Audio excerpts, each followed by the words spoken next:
com uma visão gloriosa. A nossa preocupação hoje é em agradar ao Senhor. A nossa preocupação hoje é: será que estou fazendo certo? Será que eu estou sendo um bom cristão? Será que eu estou frequentando a igreja regularmente? Será que Deus está se agradando do meu dízimo? Será que Deus está se agradando da minha oferta? Será que Deus está se importando com o que faço? E deixa eu lhe falar uma coisa: pouco importa para Deus o nosso pedido de transformação. Para Deus pouco importa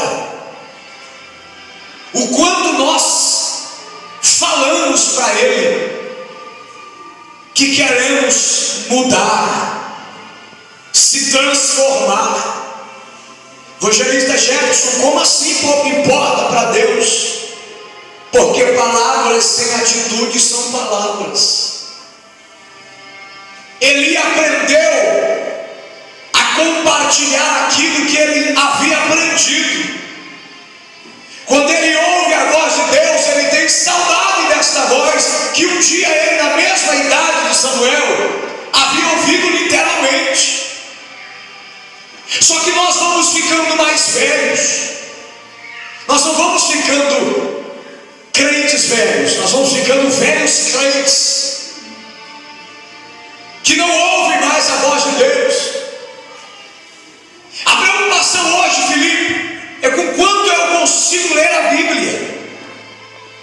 A preocupação hoje é o quanto eu posso orar.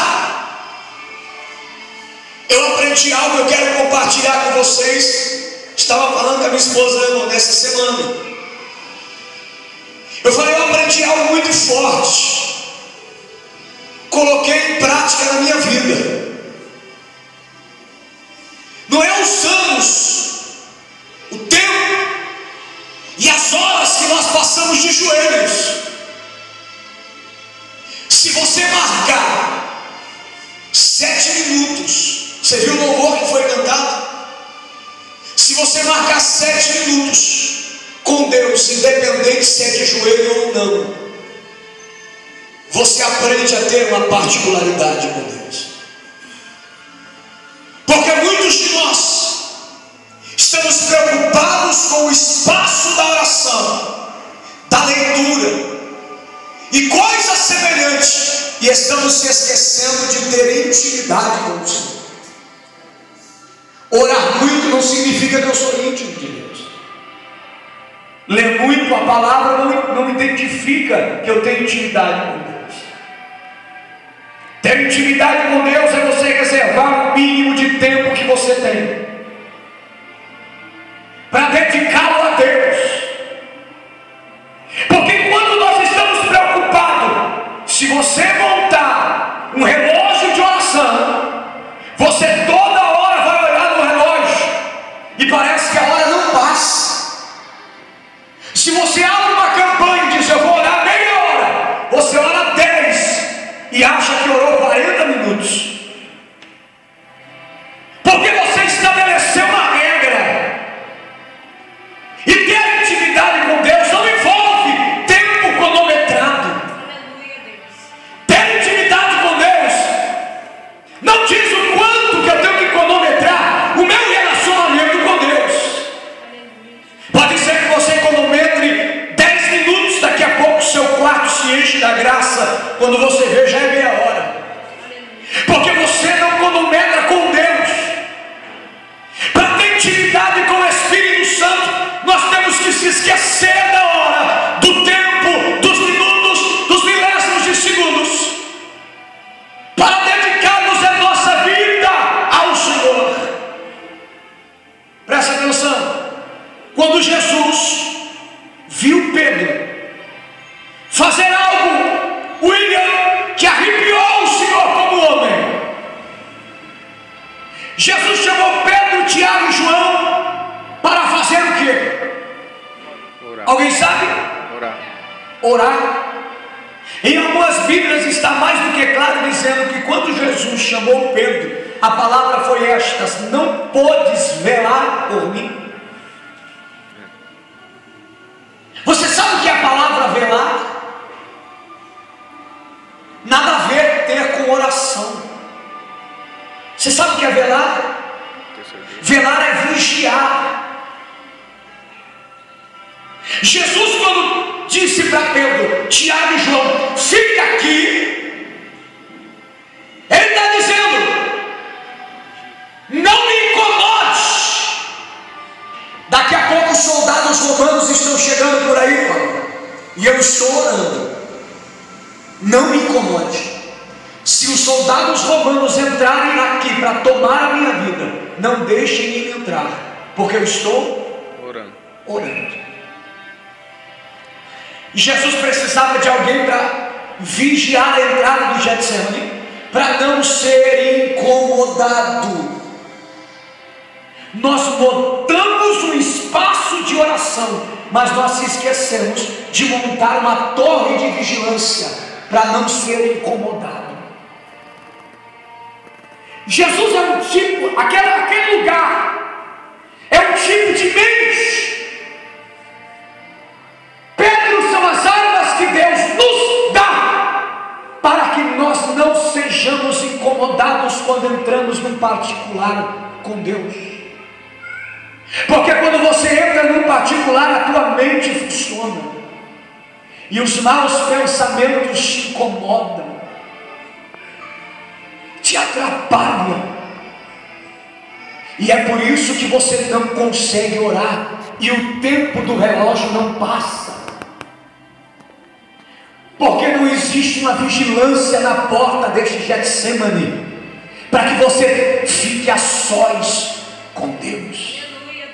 Irmão, olha aqui, você entendeu o louvor que a Elisângela louvou? Nem que seja para ficarmos em silêncio a sós. Irmão,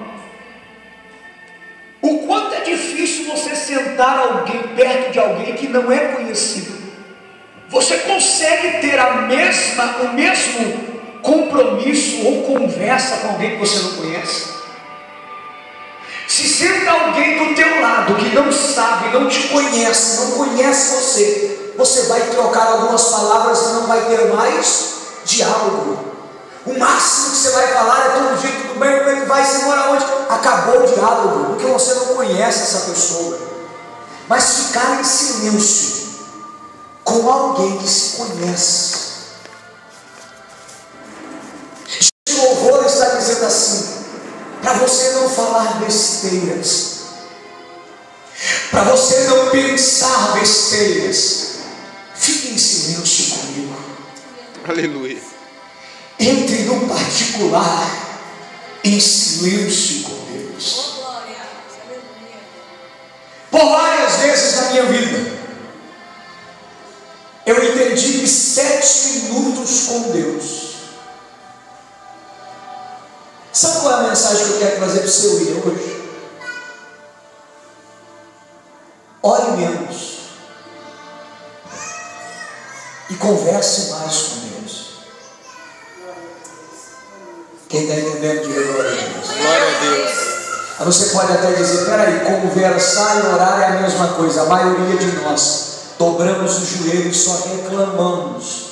Verdade. Murmuramos e pedimos. Nós não conversamos com Deus. Sabe o que está faltando? É a gente conversar com Deus. É você montar um projeto com Deus. Alabaço que me leva. Está faltando você montar projetos com Deus. Ser íntimo de Deus. Você sabe o que é conversar com alguém? Conversar com alguém quando você diz para ela: como é que você vai, tudo bem? Como é que foi o dia, maravilha? Mas você sabe o que é ser íntimo? Fazer um projeto com alguém?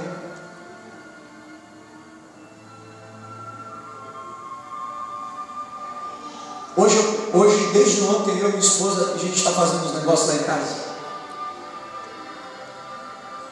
E a gente não conversou, nós montamos projetos. Eu falei, eu preciso daqui, vamos lá, taquela no carro, vamos lá, compramos um negócio, fizemos daqui, fizemos lá, posso fazer isso, vamos fazer aquilo, vamos fazer isso. É relacionamento, intimidade, é estar projetando. Isso que Deus quer de nós.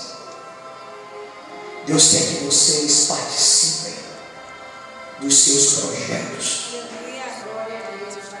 Chega de pedir para Deus, o que eu faço? Por onde eu começo? Deus quer que você pegue na mão dele.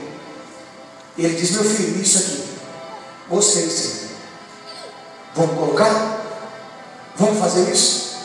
Deus diz assim, não gostei. Nossa, o senhor não gostou, não gostou. E aquilo? Pode ser? Aquilo o senhor gostou? Não, aquilo eu gostei. Pode pôr? Que cor que você quer? Não sei, que cor que o senhor acha?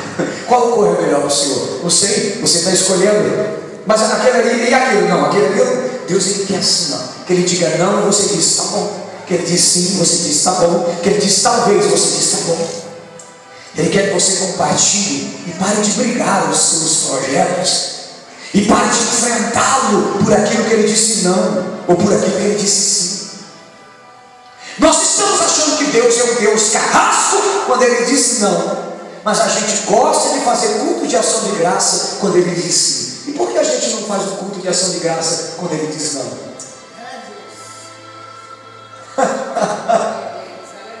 Nós ficamos tão felizes quando ele diz sim, eu estou aprovado. E quando ele diz não, e quando ele diz não quero, não era para a gente estar cantando também? Porque esse não envolve um livramento de Deus para a tua vida. Será que você entende isso? No sim, você pode não ter uma vida bem sucedida, mas o não te leva a refletir o que é que você está fazendo de errado. Qual é o pensamento que você deve tomar com Deus?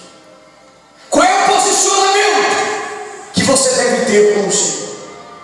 Quem aqui gosta de levar não? Ninguém. Todo mundo, Flávio, gosta de dizer sim. Só que se quando eu estiver fazendo errado, nós ouviremos uma voz de Deus dizendo não.